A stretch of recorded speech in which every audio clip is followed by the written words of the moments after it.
अस्सलाम वालेकुम दोस्तों। इन दिनों climate change, energy, gas, LPG, LNG का बहुत ज़ोर शोर से ज़िक्र हो रहा है। एक तो एक सर्दी की आमद है दुनिया भर में, और दूसरी वजह जो असल वजह थी वो फरवरी में जब यूक्रेन के ख़िलाफ़ रूस ने अपनी लश्कर कशी की, जो जंग अभी भी जारी है और दुनिया भर में उससे तवानाई का एक बहरान इस लिहाज से पैदा हो गया कि रूस से जितनी भी एनर्जी जो गैस जा रही थी यूरोप को, वो तकरीबन रोक दी गई है और उसकी वजह से तमाम प्रेशर गैस के दूसरे ज़राए पे आ गया है। एलपीजी, एलएनजी की तलब बहुत बढ़ गई है, कीमतें भी बहुत ऊपर चली गई हैं। हमारे यहाँ भी हुक्मरान हमें बता रहे हैं, मौजूदा हुकूमत कह रही है कि सर्दियों में गैस का बहरान आएगा, क्योंकि हम बोली उतनी नहीं लगा सकते एलएनजी, एलपीजी कार्गोज़ की जितनी के यूरोपीय ममालिक अदा कर रहे हैं।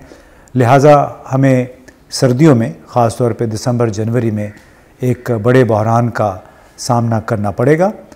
अब इस मौके पे सवाल ये पैदा होता है कि क्या पाकिस्तान में मौजूद तवानाई और ख़ास तौर पे गैस के जो ज़खायर हैं और गैस की जितनी भी कार्गोज़ आती हैं, उसका क्या हम एफिशिएंटली इस्तेमाल कर रहे हैं या नहीं, यानी उसका बेहतरीन इस्तेमाल हम कर रहे हैं या नहीं। इस हवाले से अरशद अब्बासी साहब, जो कि तवानाई और आबी उमूर के माहिर भी हैं, इंजीनियर भी हैं, इन्होंने कुछ स्टडीज़ भी की हैं और इनका ये कहना है कि बहुत सारे बहरानों से बचा जा सकता है अगर आपने घर पे काम किया हो। कॉन्फ्रेंसों में तो शोर बहुत मचाया जाता है, तजावीज़ भी बहुत आती हैं, लेकिन अरशद साहब आप ये बताइए, आपका ये दावा भी है कि हम बहुत सारे जो मकामी तौर पे एनर्जी का बहरान है, ख़ास तौर पे गैस का, उसकी ऑप्टिमल यूटिलाइजेशन या उसका बेहतरीन इस्तेमाल नहीं है, और वो अगर हो जाए तो बहरान किसी हद तक उस पर काबू पाया जा सकता है। इसके लिए एक नेचुरली हमने जो मास्टर प्लान बनाया था, किसी ज़माने में ये ज़्यूम किया था कि हमारे पास जो गैस के रिज़र्व हैं वो शायद अगले 100 साल के लिए, लेकिन हमारी वो जो प्रेडिक्शंस है वो गलत साबित हुई। और अभी हाल ये है कि हमारी जो ज़रूरत है वो तकरीबन 8 billion cubic feet of gas daily की है, जबकि हमारे पास जो प्रोड्यूस हो रही है वो आप कह सकते हैं कि 3.1 billion cubic feet per day है। अब ये इतना बड़ा गैप। और फिर दूसरी बात है, जो गैस ना सिर्फ घरों में हरारत के लिए या हीटर्स के लिए नहीं है, बल्कि ये तो इससे बिजली भी, इसका वो इस्तेमाल भी है, खाद भी है, और ट्रांसपोर्ट सीएनजी वो भी है। हमें होना ये चाहिए था, अगर ये किसी एक आम नॉर्मल आदमी जो कि ऑनेस्ट हो, ईमानदार हो, और जो थोड़ी सी इस मुल्क के साथ लॉयल्टी रखता हो, तो जिसे कहते हैं सप्लाई चेन वो बरकरार रहती है। ये इवन कॉमन एक शुरू हो जाए रेस्टोरेंट से लेके या किसी और एक प्राइवेट ऑर्गेनाइजेशन पे, वो कैसे मेंटेन करती है सारी बातें। लेकिन हुआ ये है कि हमने ये चीखना चलाना शुरू कर दिया जी, गैस रिजर्व ख़त्म हो रहे हैं, और उसमें हमने एक ही हल पेश किया। ये पाकिस्तान में जिसे कहते हैं ना, आप भी माशाल्लाह एक फ्रेज़ यूज़ करते हैं, लीड कैप्चर, जो कि यहाँ पे उनका एक बिज़नेस है, वो है इम्पोर्ट। तो 2004 से काम शुरू हो गया कि जी क्यों ना गैस इम्पोर्ट की जाए। कभी कतर से, ईरान का भी इवन बनाया, टैपी का भी बनाया। लेकिन आपने जैसे कहा कि हमने कभी होमवर्क किया है, तो जवाब है बिल्कुल नहीं, हमने कभी होमवर्क किया ही नहीं है। होमवर्क का क्या मतलब है?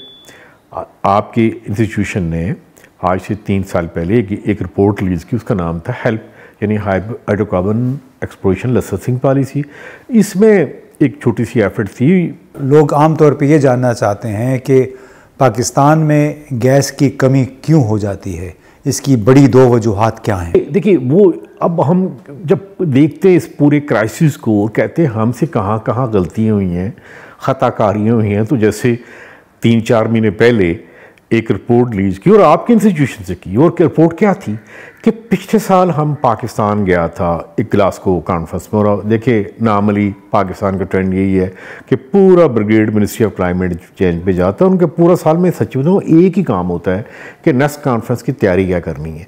इशू ये है कि क्या हमने वहाँ पे सब्सटेंशियल, यानी क्या वहाँ पे जो हमने अपना मौक़िफ़ क्या पेश किया है। जो कॉन्फ्रेंस का ऑब्जेक्टिव क्या था, पिछले साल ऑब्जेक्टिव ये था कि पूरी दुनिया में मीथेन इमिशन जहाँ जहाँ से हो रही है उसको प्लग करना, उससे कम करना, जीरो लेवल पे आना। मीथेन इमिशन क्या होती है? ये मैं आपको बताता हूँ। देखिए, ये क्लाइमेट चेंज की तो आपने टर्म सुनी होगी।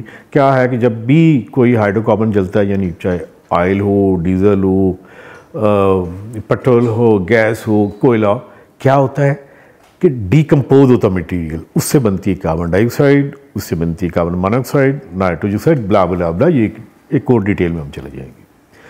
लेकिन इससे भी जो सबसे ख़तरनाक तरीन चीज़ जो दुनिया के साइंटिस्ट ने, IPCC ने कहा कि भाई देखें, methane, direct methane emission. Methane क्या है? जिसे कहते हैं CH4, एक हाइड्रोकार्बन, एक यानी वो अनअकाउंटेड प्योर मीथेन, यानी प्योर जो नेचुरल गैस है, अगर जब ये चली जाए एटमॉस्फेयर में, फ़ज़ा में, तो ये ज़्यादा लीथल है और उससे 50 टाइम्स ज़्यादा ख़तरनाक है।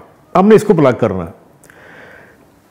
3-4 महीने पहले हमने रिपोर्ट में कहा, हमने कहा जी बात सुने कि पाकिस्तान शायद दुनिया का वाहिद मुल्क है जहाँ सबसे ज़्यादा मीथेन इमिशन होती है। वो किस लिए कि हमारा जो गैस का नेटवर्क है, यानी जिस तरह गैस जाती है घरों में या कारखानों में, हमारे रिज़र्व से, सुई से या बाकी जगहों से, इतनी लीकेज होती है। कितनी?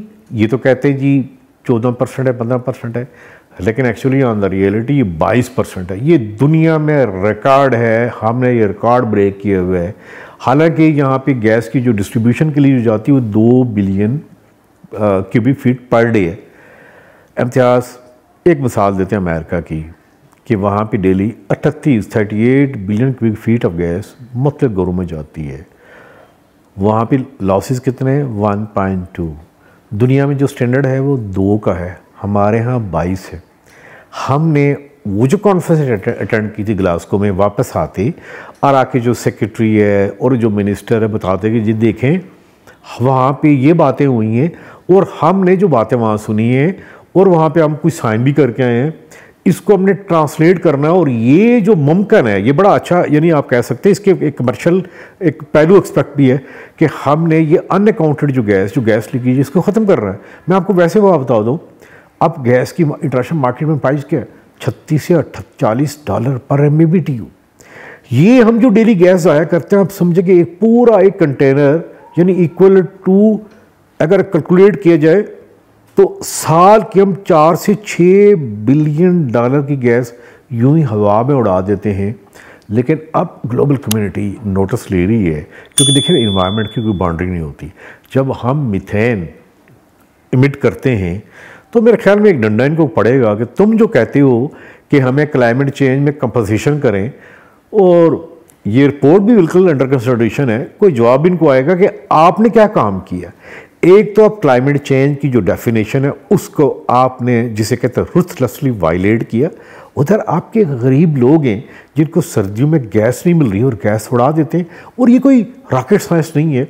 देखिए, एक आम इवन प्लम्बर्स इसको फिक्स कर सकता है, कोई बड़ी बात नहीं है। अच्छा, ये तो बात हुई अरशद गैस की कि जो हमारे पास मुहैया वसाइल हैं वो किस तरह ज़ाया हो रहे हैं, लेकिन इसके अलावा भी तो ऐसे वसाइल हैं ज़ेर ज़मीन, आप अक्सर जिक्र करते रहते हैं शेल गैस का, वो क्या चीज़ है? देखिए इम्तियाज़ गुल, बात ये है कि एक रिपोर्ट रिलीज़ की थी 2014 में।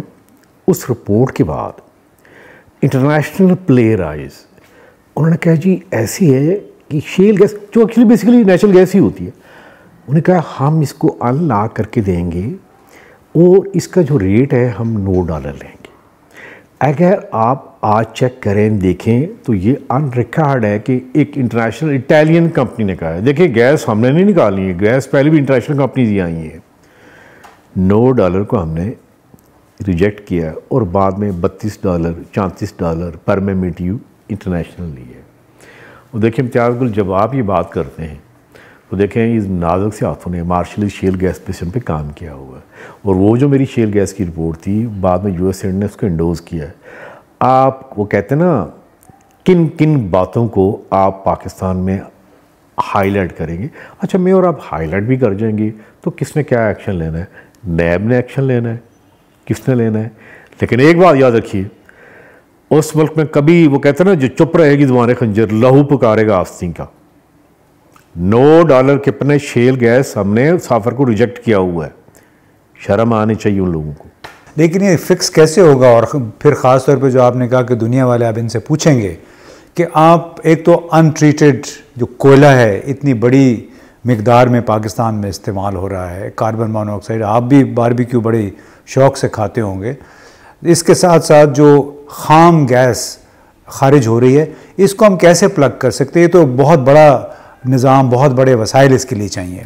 देखिए, मेरे ख्याल में मैं आपको बता देता हूँ ऑन एयर, ये वीडियो रिकॉर्ड, मेरे ख्याल में $3 मिलियन से लेके $600 मिलियन लगेगा। ये मेरा रफ है, और मेरे ख्याल में 300 से 400 ही लगेगा। इससे हम अभी जो 22% है, इसको हम 2% पे ला सकते हैं। और ये बात मैंने इस फोरम पे नहीं कही है, मेरे ख्याल में हाईएस्ट फोरम पे ये बात कन्वे की है कि देखें ये मुमकिन है। आप इम्तियाज़ गुल, पता है हमारा क्या हाल है? हमारा हाल ये है कि हमारी गाड़ी का पेट्रोल टैंक लीक है, हमने पेट्रोल टैंक को ठीक नहीं करना, हम और पेट्रोल डलवाते जाते हैं। इतनी नाहली, इतनी इनकॉम्पिटेंस, या मेरे ख्याल में एक माइंड सेट है कि देखें जी बात ये है कि इसमें तो क्या मिलेगा, हमें $200 मिलियन है, इसमें ये फिक्स कर देंगे। किसने कैलकुलेशन की होगी? देखिए, जब हम LNG लाते हैं तो मैं आपको ये बता दूं, 2018 में जब हम कतर से ला रहे थे, उसी वक्त पाकिस्तान में, काश इस प्रोग्राम में ऐसा भी हो कि डॉक्यूमेंट्स दे सकूं, अमेरिका से LNG यहाँ पे आई है $4 की। तो it's a very lucrative business, it's a very good business. इसमें कुछ हाथों में वो पैसा जाता है, आप में और इमेजिन नहीं कर सकते। और देखिए इम्तियाज़ गुल, आप भी अक्सर पूछते रहते हैं पाकिस्तान में क्या कैपेसिटी है इस किस्म के वाइट कॉलर को इन्वेस्टिगेट करने का, कि ये जो गैस हवा में उड़ जाती है, हम उसको प्लग नहीं करते, इंटरनेशनल कॉन्फ्रेंसेस में चले जाते हैं, LNG को बाहर से इंपोर्ट करते हैं। अभी आपने जैसे खुद कहा कि अभी यूक्रेन और रशिया की वजह से ज़ाहिर है हाइड्रोकार्बन का जो एक तो बात ये भी एक मैसेज है कि ये जो बात करते हैं रिन्यूएबल, अभी कई साल लगेंगे, ये अल्टरनेट नहीं है हाइड्रोकार्बन का। अभी ऑयल, कोल और नेचुरल गैस, अभी इनका बड़ा टाइम है। अभी इनकी जो एक जिसे कहते हैं इनकी जो किंगडम है या ये ईरा है, ये अभी 20-30 साल तक चलेगा। हाँ, एक बात मैं कह दूँ, एक्सेप्ट पाकिस्तान, इम्तियाज़ गुल, मुझे चांस हुआ है नॉर्वे का जाने का, वो भूटान में भी, वहाँ पे ऑलमोस्ट 90% की जो रिलायंस है एनर्जी की, वो किस पे हाइड्रो इलेक्ट्रिसिटी, यानी जो बिजली पैदा होती है। आप ज़रा खुद सोचिए, आप हमेशा बड़े इंटेलिजेंट क्वेश्चन करते हैं। अगर आपके पास गैस नहीं है, नो इशू, पाकिस्तान के पास 1.5 लाख मेगावाट का पोटेंशियल अवेलेबल है। सर्दी में हम क्या कर सकते हैं? हम वो जो हीटर है वो इलेक्ट्रिसिटी भी चला सकते हैं, यानी बिजली से चला सकते हैं। AC आप कौन से आ गए? इन्वर्टर पे आ गए हुए। और आखिरी बात शायद आप पूछें कि हम बारबेक्यू कैसे बनाएंगे, तो देखिए आपके किचन में जो हीटर है, जो ओवन है, वो भी बिजली से चलता है और बहुत अच्छा चलता है, जिसमें ज़ीरो कार्बन एमिशन है। हम इस पर भी काम कर सकते हैं। लेकिन ये एक बात जो है ना, आप अक्सर सवाल करते हैं, भाई देखिए मैं भी कह रहा हूँ काम, हमें काम करने के लिए नहीं कहना आपने। काम जो है ना, हम ज़रा इंटरनेशनल फंडिंग लेंगे, कोई बीक लेंगे किसी से, कोई आके बना के दे के जाए। जी बिल्कुल, अरशद साहब ने सही कहा कि काम हमने नहीं करना, पैसे ज़रूर मांगने हैं, क्योंकि उसी में से पैसे बनते हैं। यानी $4-5 अरब सालाना गैस हमारी लीक हो जाती है, खाम गैस, जबकि उससे 10 गुना कम पैसे लगा के, $400-500 मिलियन लगा के हम गैस की लीकेज को रोक सकते हैं। लेकिन यहाँ लीकेज में कोई इंटरेस्टेड नहीं है, न ही आवाम के पैसे या कर्ज़े के पैसे लेके खर्च करने में, क्योंकि उन्हीं पैसों में उन लोगों का अपना ख़र्चा, बहुत अच्छा ख़र्चा निकलता है जो खर्च कर रहे होते हैं। लिहाजा असल मसला ये है कि एनर्जी सेक्टर के ऊपर जो इजारादार गिरोह हैं, जिसको कार्टेल भी कहते हैं, वो लोग बासर लॉबीज़ हैं, उनका असर नफूस कैसे ख़त्म करना है, और ब्यूरोक्रेसी के अंदर उनके जो अलंबरदार, उनके सपोर्टर्स बैठे हुए हैं, उनको कैसे काम पे आमादा करना है, ताकि कम खर्च बाला नशीन या कम से कम अखराजात करके पाकिस्तान में एनर्जी, गैस जो है उसके इस्तेमाल को बेहतरीन किया जा सके।